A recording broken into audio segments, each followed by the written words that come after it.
Magandang umaga po. Andito na naman po si Inday at magluluto po ako ngayon ng bunga ng malunggay na may kasamang bunga ng kamote.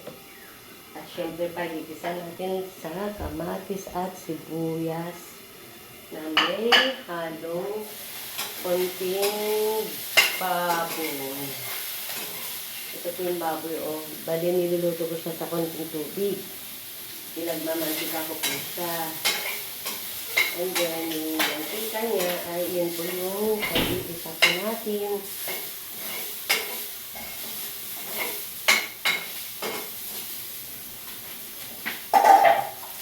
Since konti po yung lumabas na mantika, ilalagyan ko po siya ng konting mantika.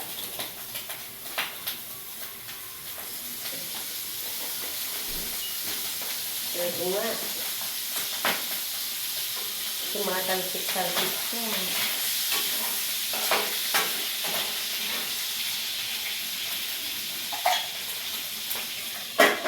Malit lang po yung yung kusina ko. Maliit pero para sa akin ay okay na siya. Ayun. Tumatalsik po eh.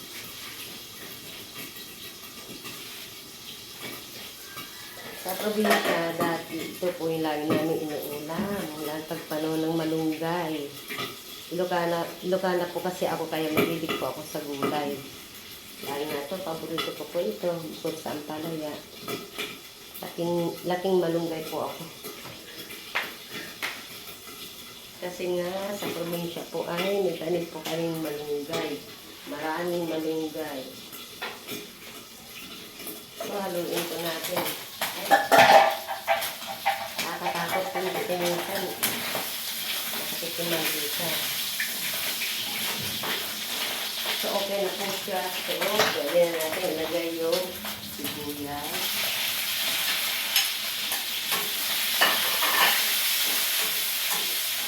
Halo-halo lang para maluto.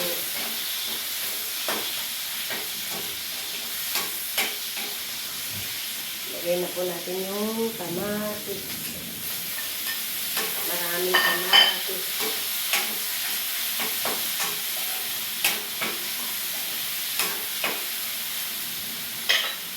Itong malunggay na to ay lalagyan ko na siya ng bagoong.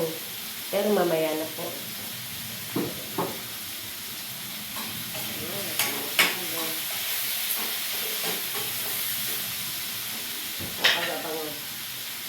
So, ipapakita ko po ang itsura niya.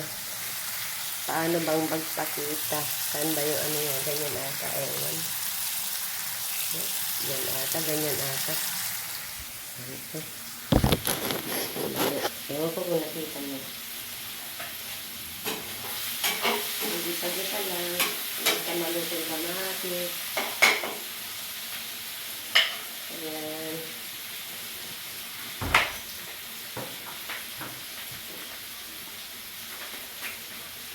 Hindi ko siya mapokus sa camera. Kasi kapakita ko. Buhatin mo na natin. Ito po siya. Ayan. Ayan.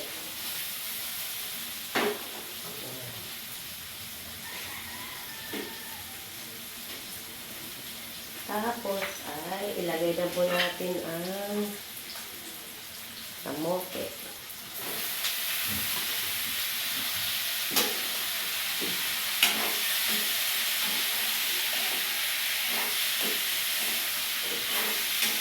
Hindi pa po.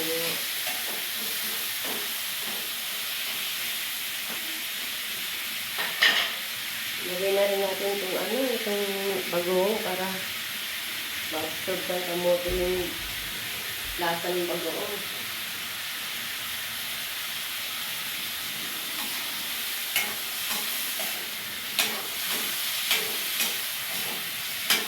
Kamote.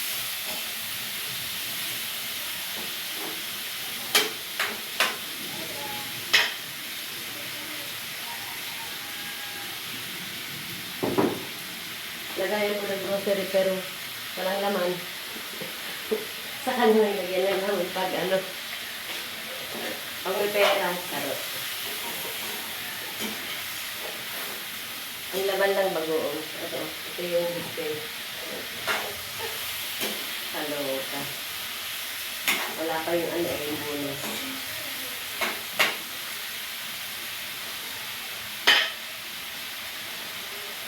So, ilagay na rin natin ang malunggay.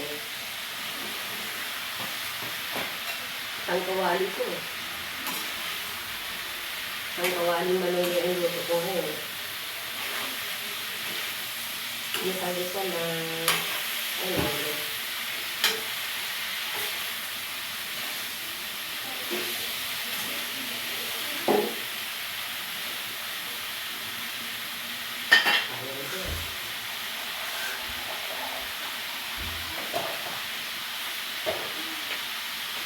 So, ayan.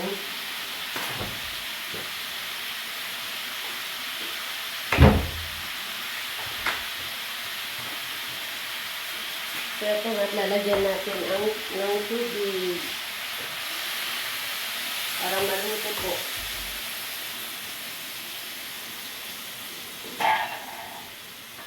Tapos haluin.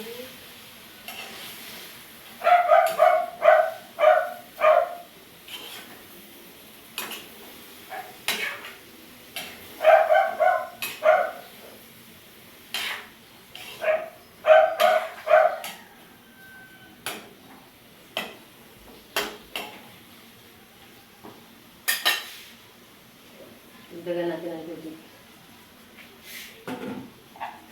Tapos ay pan.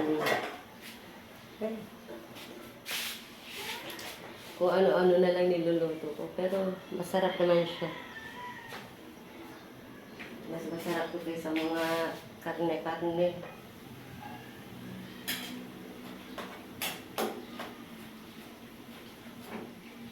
Medyo marami ata yung naluto ko.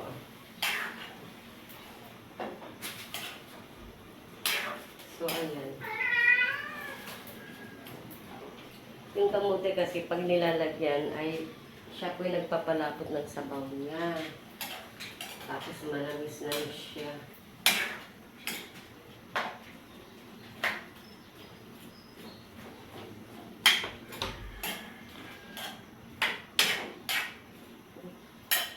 Ayan. So, ito nga. Ito yung kusina ko. Kusinang hindi pa tapos kasi pinapagawa pa lang. Pagkatapos kung magluto ay maliligo na ako tapos magtitinda na ako. Magtinda po ako Sabado. So ako na naman po ang magbabantay.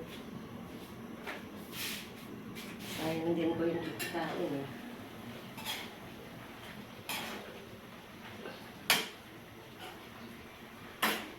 At napakabango.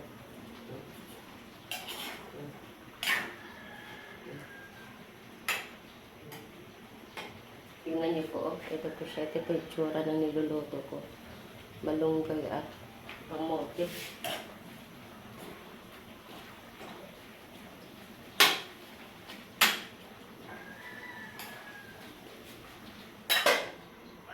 So, lagyan natin ng pampasarap. Siyempre, sumarap.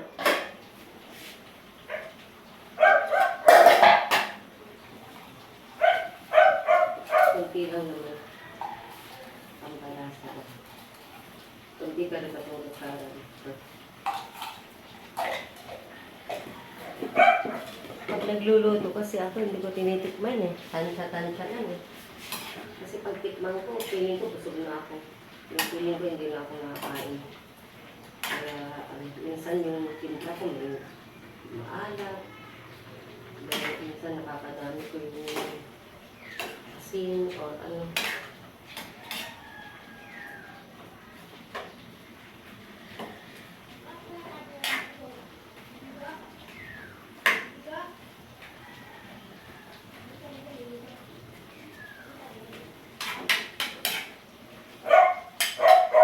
Yung malunggay, madali lang naman lutuin yan. Ang mahirap yung kamote, kailangan nagdudurog siya. So, ito ba? Mainit lang dito sa likod.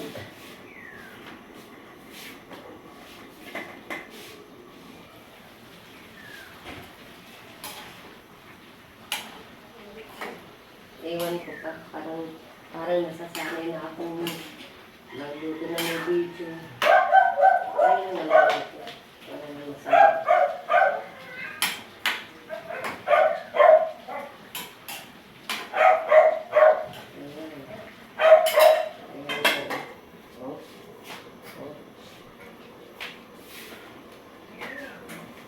Oh. Ayan. Dito po sa likod bahay may pusa po po. Ayun, ayun, ata yun. Ayun siya. Ayun. Madali lang naman ito. Kung nadurog na yung kamote, okay na siya.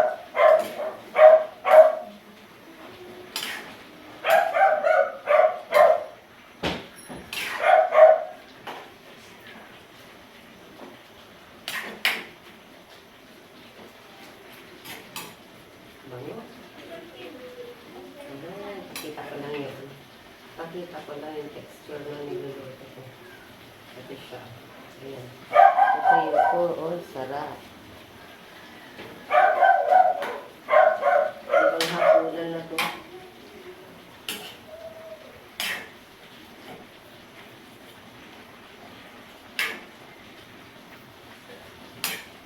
Pakpan. Ilang minuto na lang. Ito na yan.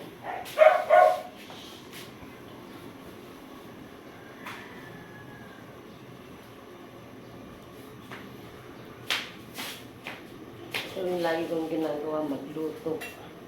Magluto ng magluto. Pagabang.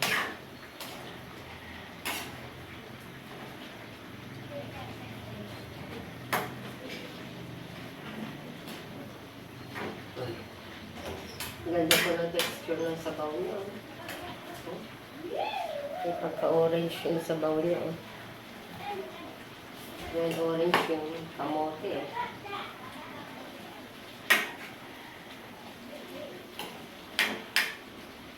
Yung malunggay ay galing po sa kapitbahay namin. Binigay sa akin ng kababayan kong taga-apari atay. Log City po pala ako. Ayun, taga-apari.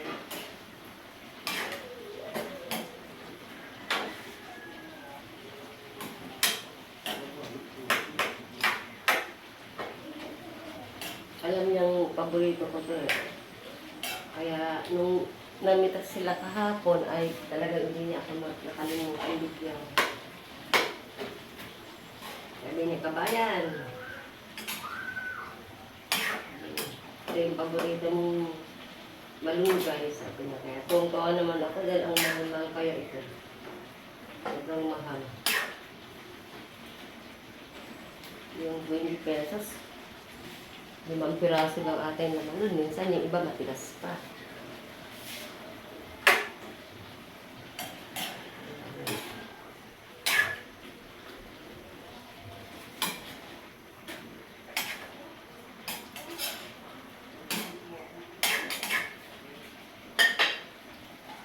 Kasi pakita ko yung itsura ng niluluto ko. Sana paano pa ito. Ito, hindi naman ata man. Ayan. Ayan, yan. O, diba? Ang gandang tignan. Sobrang sarap tignan. Ayan.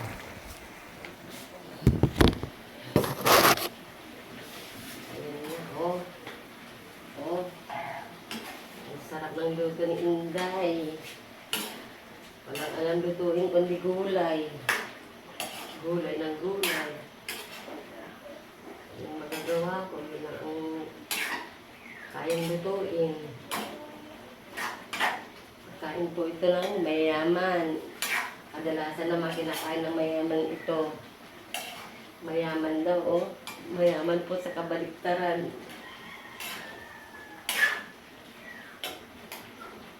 Ayan, siguro pwede na to.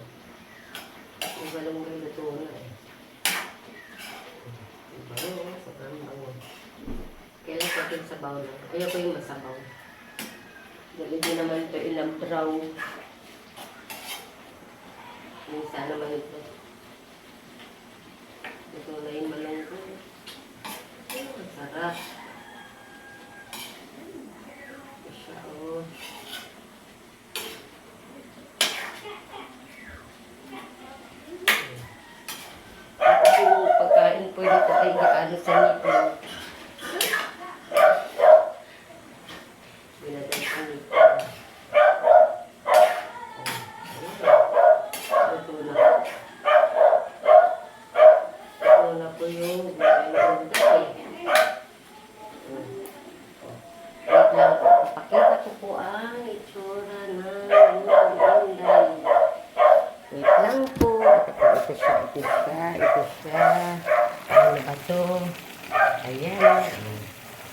diba? Sarap-sarap.